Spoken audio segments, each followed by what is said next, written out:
ज्ञानावरण किसके समान है, दर्शनावरण, इसके बारे में। अब गाथा नंबर 22 में गाथा नंबर 22 में कर्मों की उत्तर प्रकृति कहेंगे, यानी ज्ञानावरण के कितने भेद हैं इत्यादि। अब इन 8 कर्मों की उत्तर प्रकृतियों के विशेष भेदों को क्रम से बताते हैं। गाथा नंबर 22। पंच नव दोन्नी अट्ठावीसम चौरो कमेण तेन उदी ते उत्तरम सयम वा दुगपणगम उत्तरा होन्ति। पंच नव दोन्नी अट्ठावीसम चौरो कमेण तेन उदी ते उत्तरम सयम वा दुगपणगम उत्तरा होन्ति। पंचनव दोन्नी अट्ठा वीसम चौरो कमेण तेन उदी ते उत्तरम सयम वा दुगपणगम उत्तरा होन्ति। पंचनव दोन्नी अट्ठा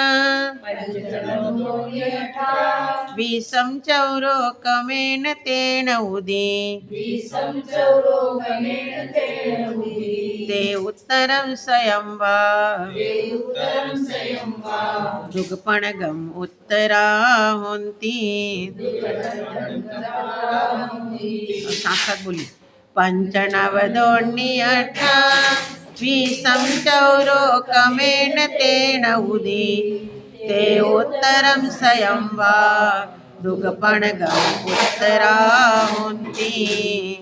पंचनव दोन्नी अट्ठा वीसम चौरो कमेण तेन उदी ते उत्तरम सयम वा दुगपणगम उत्तरा होन्ति। सबसे पहला कर्म है ज्ञानावरण। तो ज्ञानावरण पंच, पहला पंच है ना। तो ज्ञानावरण के कितने भेद है? उत्तर भेद 5। मति ज्ञानावरण, श्रुत ज्ञानावरण, अवधि ज्ञानावरण, मन परिज्ञानावरण, केवल ज्ञानावरण। फिर नव, दूसरा कर्म कौन सा है? दर्शनावरण। दर्शनावरण के 9 भेद है, कितने? 9। फिर वेदनीय कर्म के दोन्नी 2, फिर मोहनीय कर्म के 28 28 भेद है। फिर आयु कर्म के कितने भेद है? 4। फिर कमेण तेन उदी, फिर आयु के बाद नाम कर्म, तो नाम कर्म के तेण उदी यानी 93। फिर ते उत्तरम सयम, फिर 103 भेद भी है उसके, वा अथवा 103, 93 भी है और 113 भी, 103। और दुग कौन सा कर्म आ गया? गोत्र, गोत्र के 2, और पणगम यानी 5, अंतराय कर्म के 5 भेद उत्तरा यानी उत्तर प्रकृतियां होन्ति यानी होते हैं।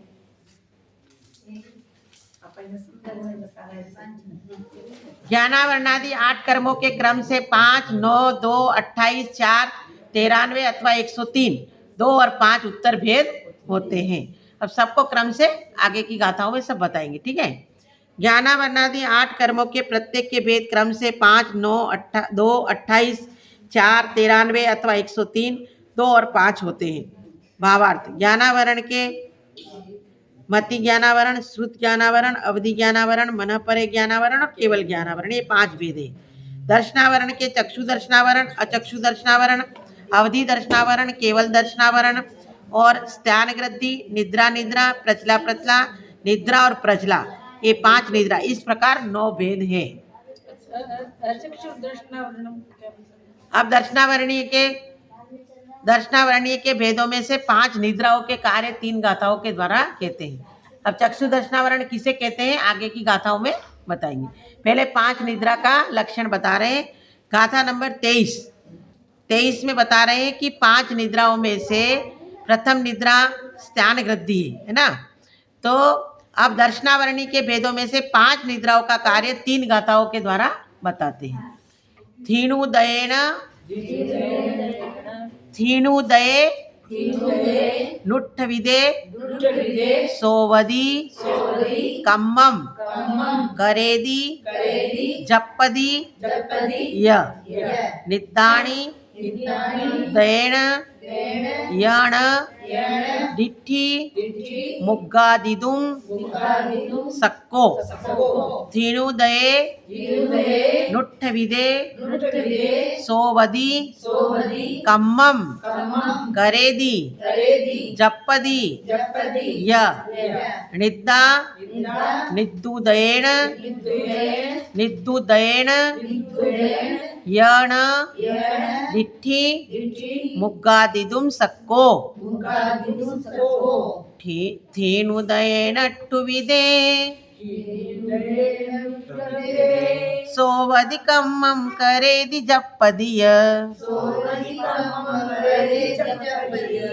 निद्दानिद्दुदयेन यण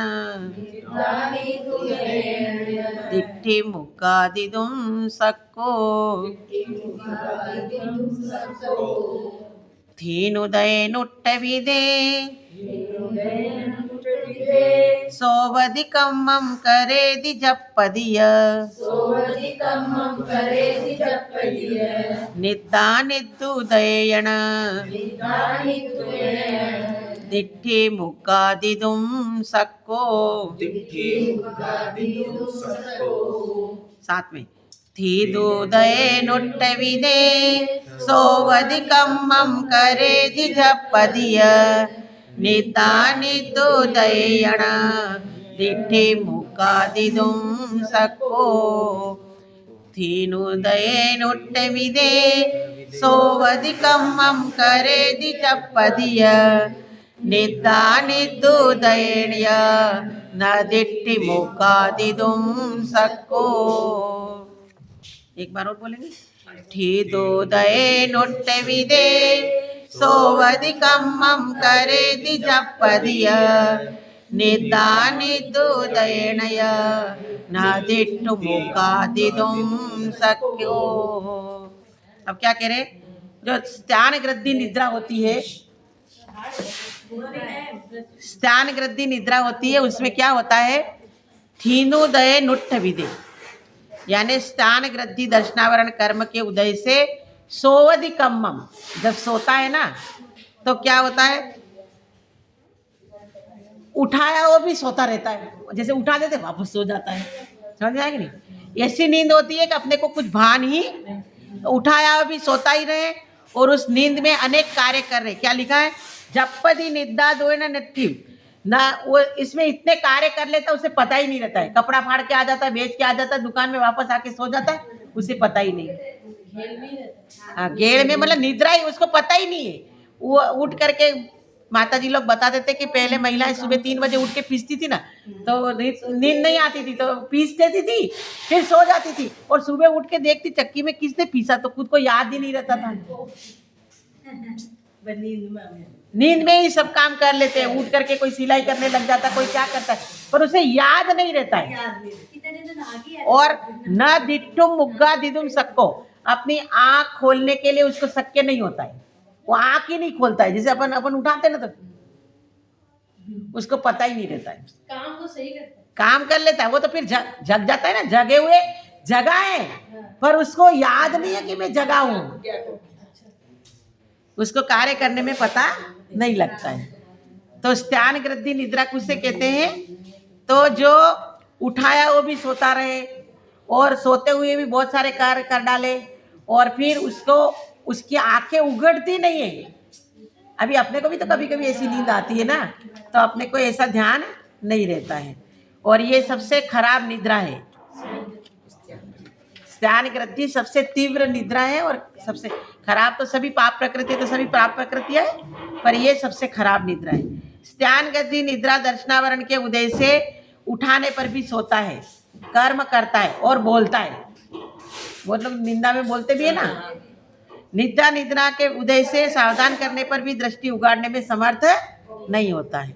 इसमें 2 निद्राओं का प्रकरण दिया है, एक स्त्यान ग्रद्दि का और एक निद्रा का। तो स्त्यान ग्रद्दि का बताया कि स्त्यान ग्रद्दि दर्शनावरण कर्म के उदय से उठाया हुआ भी सोता ही रहे, और उस नींद में ही अनेक कार्य करे तथा कुछ बोले भी, परंतु सावधानी नहीं होती। ये तो किसका हो गया? स्नान ग्रंथि का।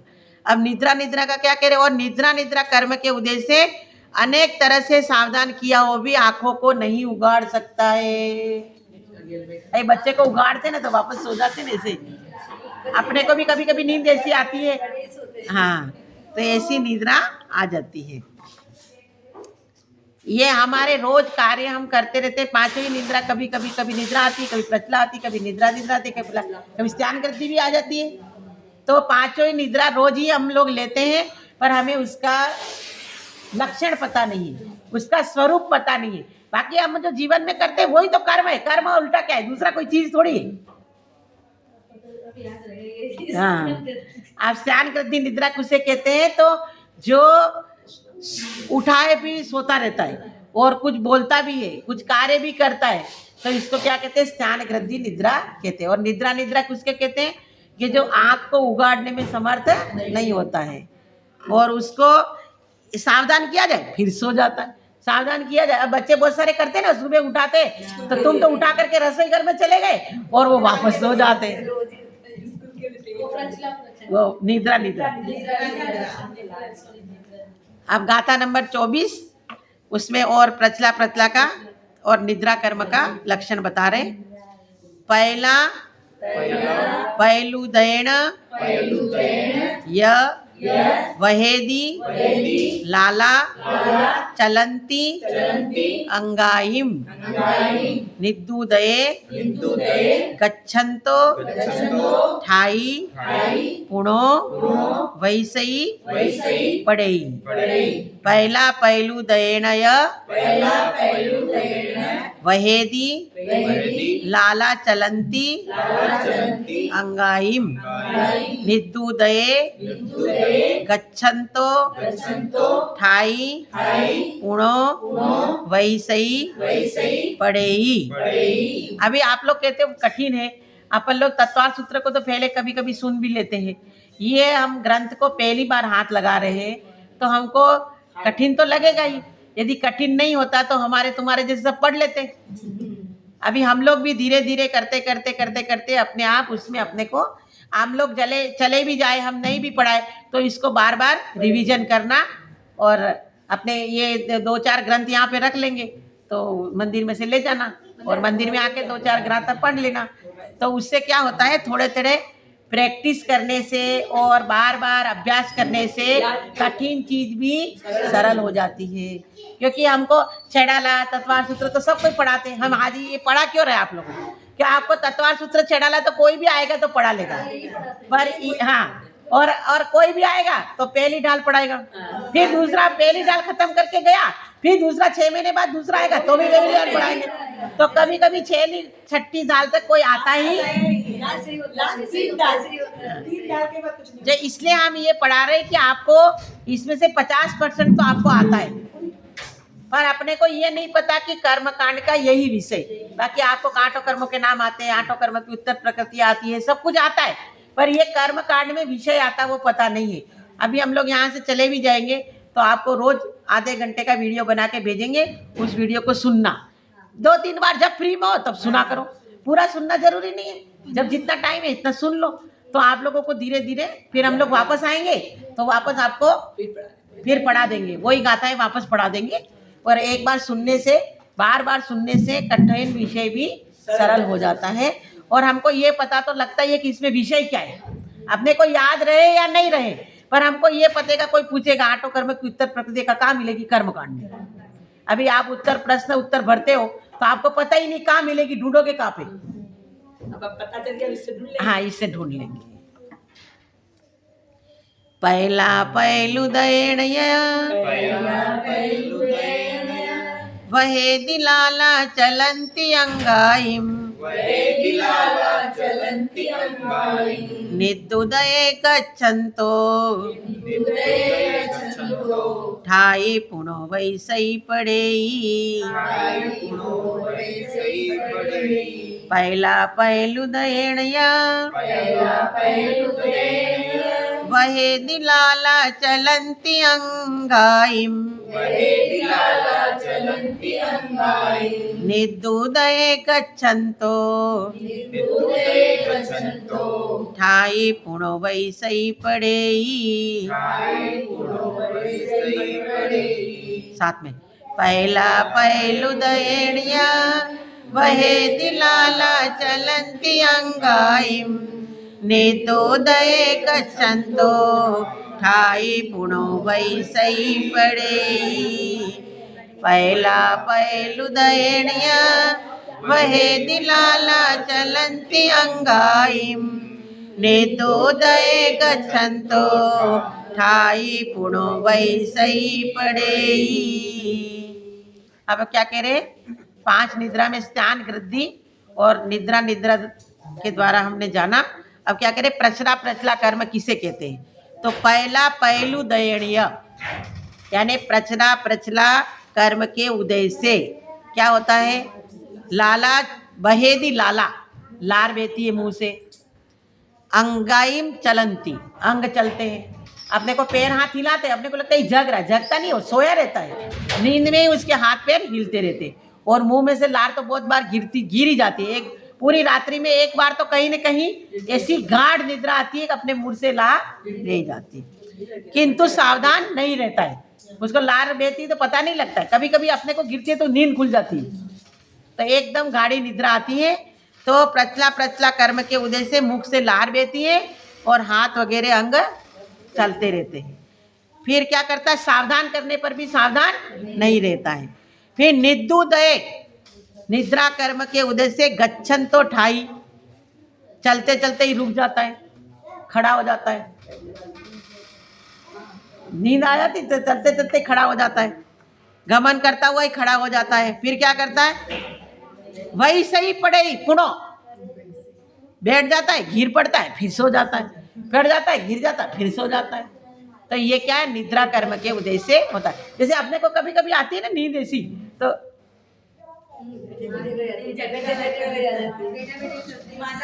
हाँ तो भी ऐसी नींद आती है कि और अपन बार बार उसकी कोशिश भी करते हैं, फिर वापस गिर जाती है, फिर माला गिर जाती है, फिर लेते हैं, फिर तो अपन कोशिश करते हैं पर नींद आ जाती है। तो मतलब विकार नहीं, ये कर्मों का उदय बच्चों में जैसे होता है। हाँ कर्मों का उदय है, ये कर्म के उदय के अनुसार अपनी वैसी बीमारी नहीं है। कर्म का उदय आता है, कर्म का उदय आता है तो कर्म के उदय से वैसा कार्य हो जाता है। अब निद्रा प्रचला प्रचला कर्म के उदय से मुख से लार बहती है, अंग चलते हैं और सावधान करने पर भी सावधान नहीं होता है। निद्रा कर्म के उदय से चलता हुआ ठहरता है, पुनः बैठता है और पढ़कर सो जाता है। अब यहाँ पे देखो, प्रचला प्रचला कर्म के उदय से मुख से लार बहती है और हाथ वगैरह अंग चलते हैं किंतु सावधान नहीं रहता, तथा निद्रा कर्म के उदय से गमन करता हुआ भी खड़ा हो जाता है, बैठ जाता है, गिर पड़ता है इत्यादि क्रिया करता है।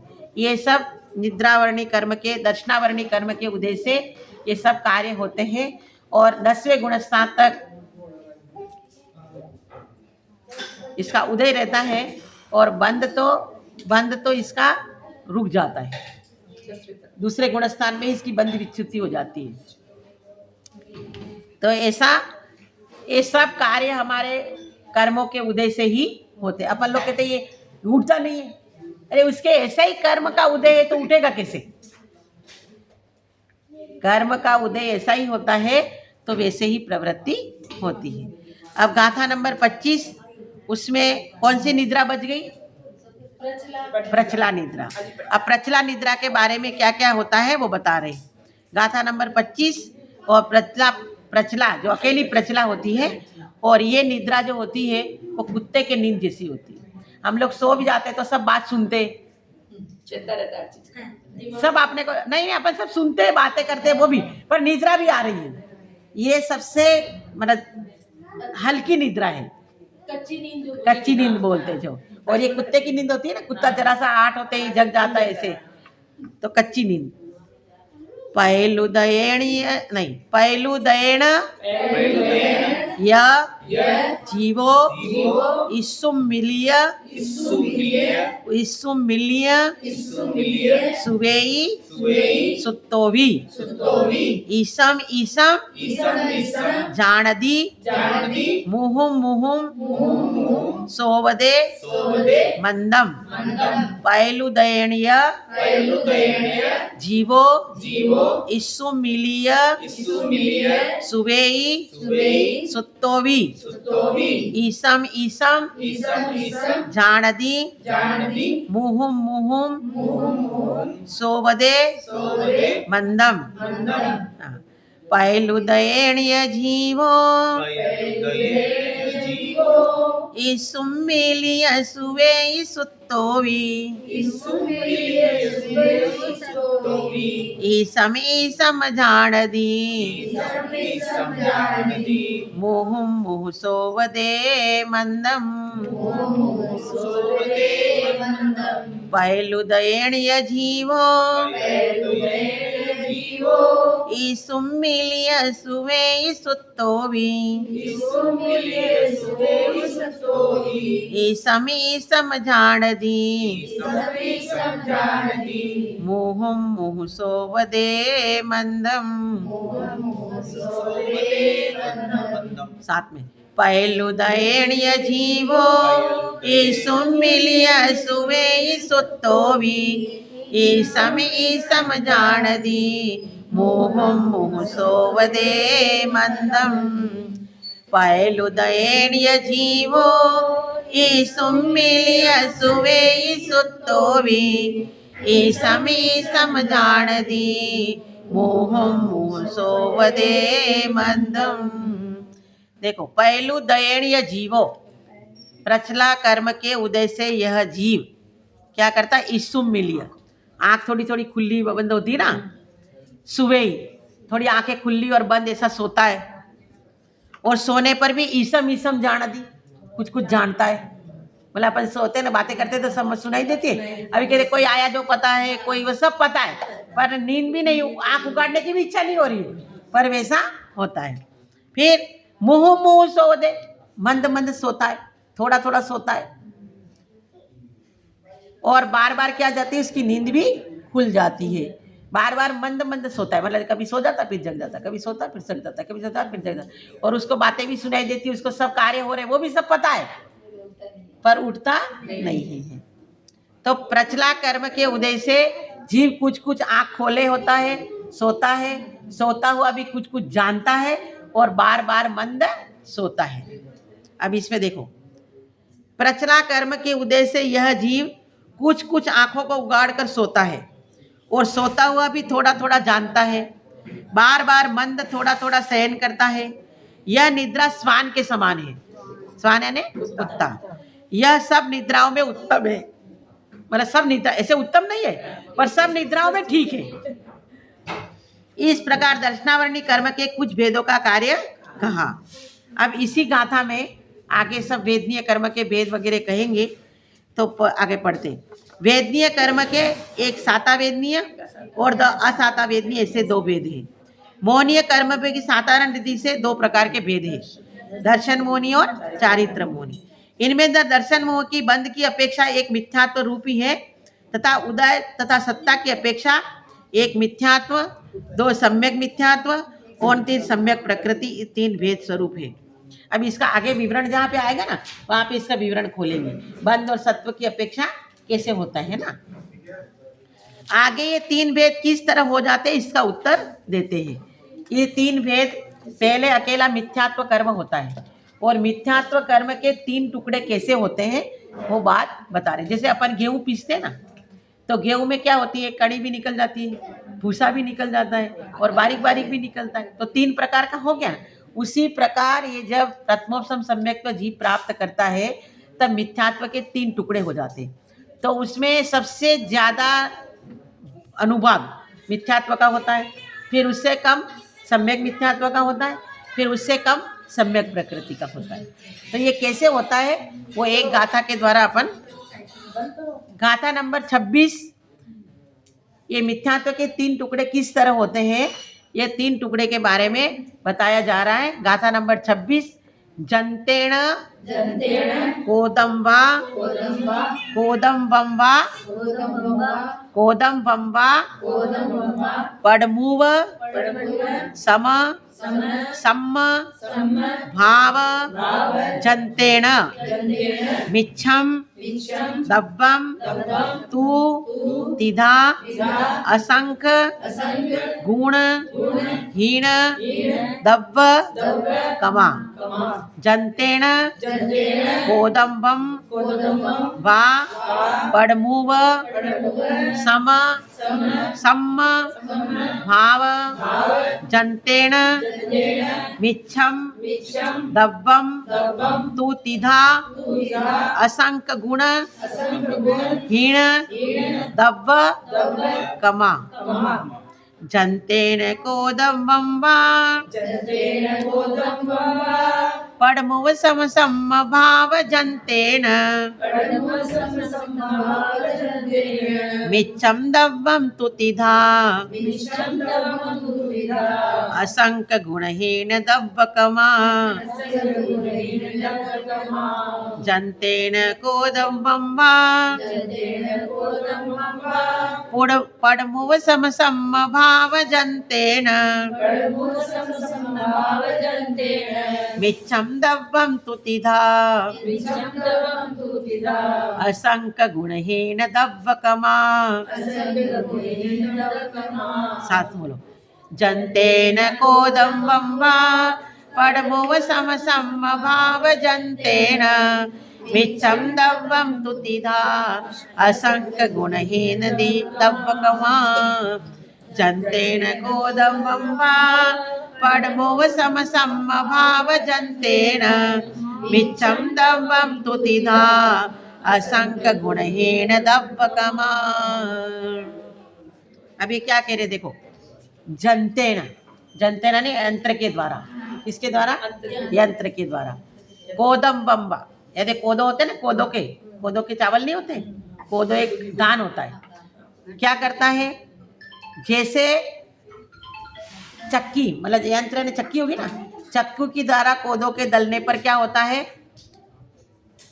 3 भाग हो जाते हैं, तू त्रिधा 3 भाग हो जाते हैं। उसी प्रकार पडमुव सम यानी प्रथमोपसम सम्यक्त्व रूपी भाव यंत्र के द्वारा क्या निकला उसका, पडमुव सम यानी प्रथमोपसम सम्यक्त रूपी भाव यंत्र के द्वारा मिच्छम दब्बम मिथ्यात्व के द्रव्य का त्रिधा 3 भेद हो जाते हैं। और उनका जो द्रव्य होता है वो किसको कितना मिलता है, तो असंख्य गुणहीन, असंख्यात गुणाहीन द्रव्य मिलता है। मतलब सबसे ज्यादा द्रव्य मिथ्यात्व का होता है, पूरे असंख्यात गुणाहीन सम्यक मिथ्यात्व के यानी मिश्र प्रकृति का होता है, और उससे असंख्यात गुणाहीन द्रव्य सम्यक प्रकृति को मिलता है।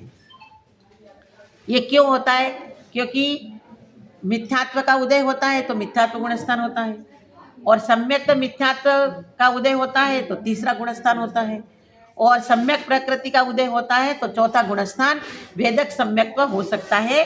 इसलिए ये सब बातें बताई जा रही है। देखो इसको पढ़ेंगे एक बार, समझ में आ गया क्या?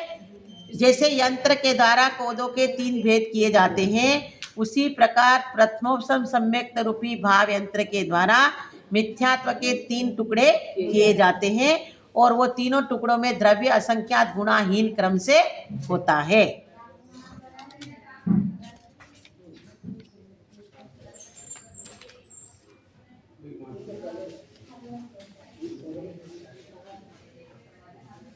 देखो इसमें अर्थ पढ़ा, एक बार पढ़ो, फिर नहीं समझ में आए फिर बताएंगे, ठीक है?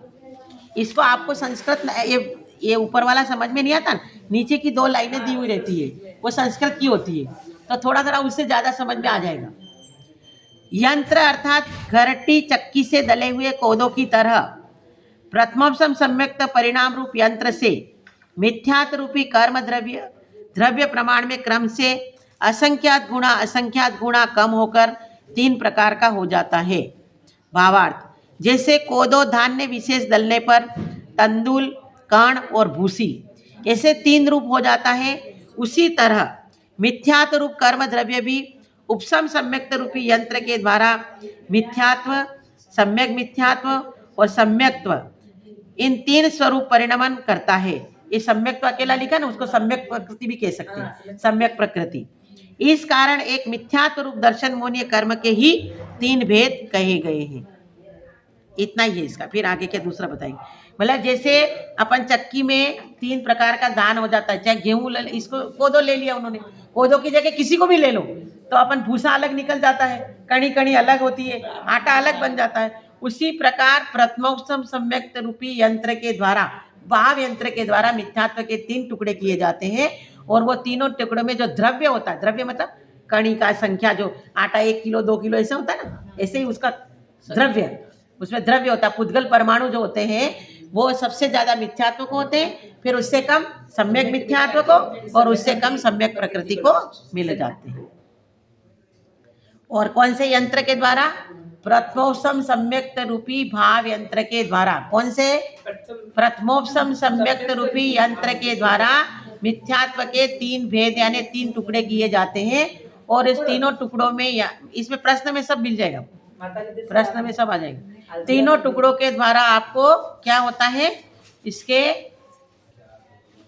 भूसी, कणिका और कणी, और उसी प्रकार इसमें भी मिथ्यात्व, सम्यक मिथ्यात्व और सम्यक प्रकृति।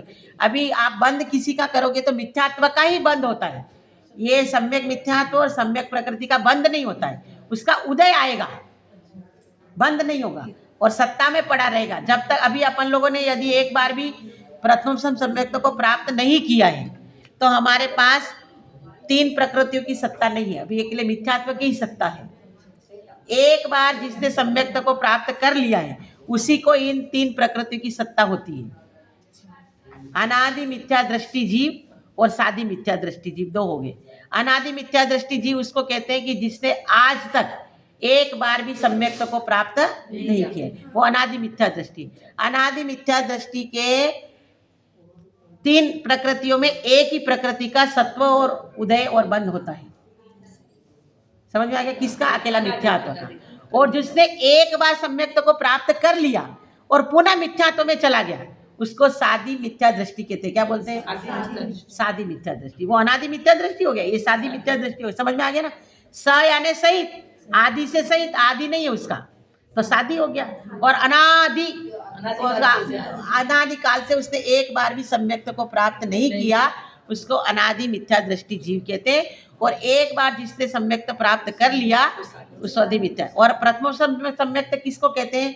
जिसने अनंतानुबंधी क्रोध, मान, माया, लोभ, मिथ्यात्व, सम्यक मिथ्यात्व और सम्यक प्रकृति, इस 7 प्रकृतियों का जो उपशम करता है, उपशम यानी दबाना, उपशम करता है, उसे क्या कहते हैं? प्रथमोपम सम्यक दृष्टि जीव कहते हैं। क्या कहते हैं? अभी ये इसका सब बहुत बड़ा जो लब्धिसार ग्रंथ है ना, जो पहला भाग, खाली प्रथमोपम सम्यक्त के बारे में ही है, पूरी 109 गाथा उसी की है कि प्रथम सम्यक्त कैसे प्राप्त होते हैं, क्या क्या क्रियाएं होती है, क्या क्या करते हैं। तो कठिन विषय होने पर भी आज आपको प्रथम सम्यक्त पहले नहीं सुना था ना, अब आज सुना ना, तो अपने को ये तो पता लगा कुछ है। अब दूसरी बार जब सुनेंगे तो थोड़ा बहुत ज्ञान फ्री से प्राप्त होता है। तो अपन ऐसा सुनेंगे हर चीज को। अपन जब कोई भी शास्त्र पढ़ते, कोई भी कार्य करते, कोई चीज बनाते तो सबसे पहली बार बनाते तो बहुत अच्छी बन जाती है क्या? रोटी पहली बार कैसी बनती थी? भारत का नक्शा। फिर अपन गोल बनाते बनाते धीरे धीरे प्रैक्टिस करते करते कैसी आ गई? गोल आ गई। और अब आपको कोई बोले भारत का नक्शा बना दो तो नहीं बनेगा। उसी प्रकार कोई भी कार्य करते हैं, चाहे पढ़ने का हो, लिखने का हो, चाहे कोई प्रैक्टिस हो, कोई एक्टिविटी हो, हम शुरू में करते हैं तो सीखना नहीं आता है। जब हम धीरे धीरे प्रैक्टिस करते हैं तो अपने को ज्ञान भी प्राप्त हो जाता है। और धीरे धीरे आप तो जीवन में एक सिद्धांत को याद रखो, कोई भी ग्रंथ पढ़ो तो अटको मत कि ये प्रथम सम्यक्त क्या है, ये वहाँ अटको मत, आगे चलते रहो, अपने आप खुलता जाएगा। वो अपने आप आगे आचार्य स्वयं खोलेंगे। और अभी एक बार में नहीं खुला, फिर दूसरी बार खुल जाएगा, तीसरी बार में खुलेगा, चौथी बार में। आप आज ही अपन जैसे बचपन में पहली कक्षा पढ़ते थे तो पहली कक्षा में हमको पढ़ाया जाता था गांधी जी थे, और हमारे परम पिता कौन थे? गांधी जी। अब फिर तीसरी कक्षा में फिर आए, फिर गांधी जी आ गया। फिर गांधी जी क्या बोले? गुजरात के थे, पोरबंदर के थे, हो गया खत्म। फिर 5वीं में फिर गांधी जी आ गए, फिर कौन से गांधी जी आए? बोले उन्होंने दांडी कूच किया, ये किया, वो किया। फिर 7वीं में फिर गांधी जी आ गए, फिर 9वीं में फिर गांधी जी आए, फिर 11वीं में फिर आए, फिर फर्स्ट ईयर में फिर आ गए। तो गांधी जी तो वही थे। पर यदि पहली कक्षा में ही हम एमए वाले गांधी जी को यदि सीख जाते तो सीख नहीं सकते। ऐसे ही हम कोई भी ग्रंथ पढ़ते हैं तो अपन ये पहला हमने हाथ में लिया है तो आप शब्द परिचय करो। आप आज ही सब परिभाषा सीखने की कोशिश मत करो। आपको आज 10% आएगा, फिर 20% आएगा, फिर 30% आएगा, फिर आगे जाकर के जब अपने को समझ में आ जाएगा तो सब समझ में आ जाएगा। और अभी सब कुछ समझने वाला तो कोई विद्वान है ही नहीं। कहीं तुम अटकते हो, कहीं हम अटकते हैं, कहीं किसी ने खुलासा ही नहीं किया है। जहां हम अटकते तो उन्होंने भी खुलासा नहीं किया, उन्होंने वैसा वैसा लिख दिया। अभी तत्वार्थ सूत्र में एक अतिसंधान नाम आता है, अतिसंधान। आज तक किसी ने खुलासा किया ही नहीं, सबने अतिसंधान लिख दिया। शायद हमें भी खुद को नहीं पता, हम भी यही बता रहे क्या बता अतिसंधान यानी मतलब एक पर्टिकुलर जो शब्द होना चाहिए वो नहीं है। मतलब अति ग्रद्धता, अतिसंधान यानी ऐसा भी कर सकते। पर अभी किसी ने ऐसा खोला नहीं ना, न तत्वार्थ सूत्र में खोला, न सर्वार्थ सिद्धि में खोला, न तत्वार्थ राजवार्तिक में खोला, न तत्वार्थ दत्ति में खोला, न तत्वार्थ श्लोक वार्तिक में खोला। सब जगह अतिसंधान लिख दिया शब्द। क्योंकि जिन्होंने लिखा उनको भी नहीं मिला होगा तो वो अपनी तरफ से कैसे लिखते। इसलिए जितना समझ में आ रहा है इतना ही समझने की कोशिश करो। और बार बार ये मत बोलो हमें समझ में नहीं आता है, ये बोलो हमें सब समझ में आ रहा है। अभी एक दिन आया था ना नमो जैनाराम वगैरह अपन बोलते ना, उसमें एक रिद्धि ऐसी होती है, मुझे याद नहीं नाम, ये रिद्धि होती है कि खाली अंतर मूर्त में पूरा 11 अंग और 14 पूर्व का पाठ कर लेते हो। अभी बहुत सारे लोगों का ऐसा प्रश्न होता है क्या हम नमोकार मंत्र की माला फेरते हैं हमारी 10 मिनट लगती है, कोई कहता हमें 8 मिनट लगती है, कोई कहता हमें 5 मिनट लगती है, कोई कहता हमें 2 मिनट लगती है, कोई कहता हमारे तो ये लोग औरतें तो नमोकार मंत्र फटाफट गिन लेती है, हम तो ये 2 में नहीं जाते, इतने में पूरा नमोकार मंत्र गिन लेते। तो यदि आप बोल करके नमो रियंताणम नमो सिद्धाणम नमो आर्य तो आपको टाइम लगेगा। एक आप मन से करते हो तो आपको जल्दी हो जाएगा।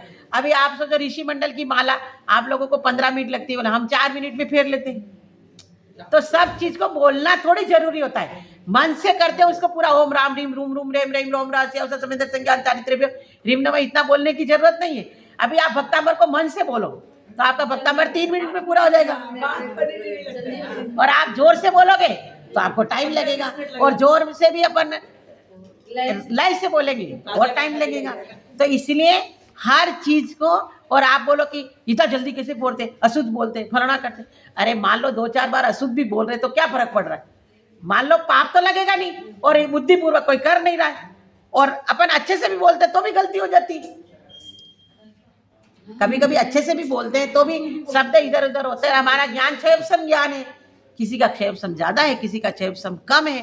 तो इसलिए अपने को पढ़ते रहो, अपने आप विषय खुलता जाएगा। यहीं खोलने की कोशिश मत करो, यंत्र क्या होता है, प्रथमोत्सव क्या होता है। प्रथमोत्सव जब आएगा तब आगे आचार्य स्वयं खोलेंगे, और धीरे धीरे अपने पढ़ते पढ़ते अपने आप ही अपने को समझ में आ जाएगा। जिस दिन ज्ञान का क्षयोपसम बढ़ जाएगा उस दिन सब समझ में आ जाएगा। इसलिए आज यहीं तक पढ़ेंगे और इसके भेद बता रहे हैं।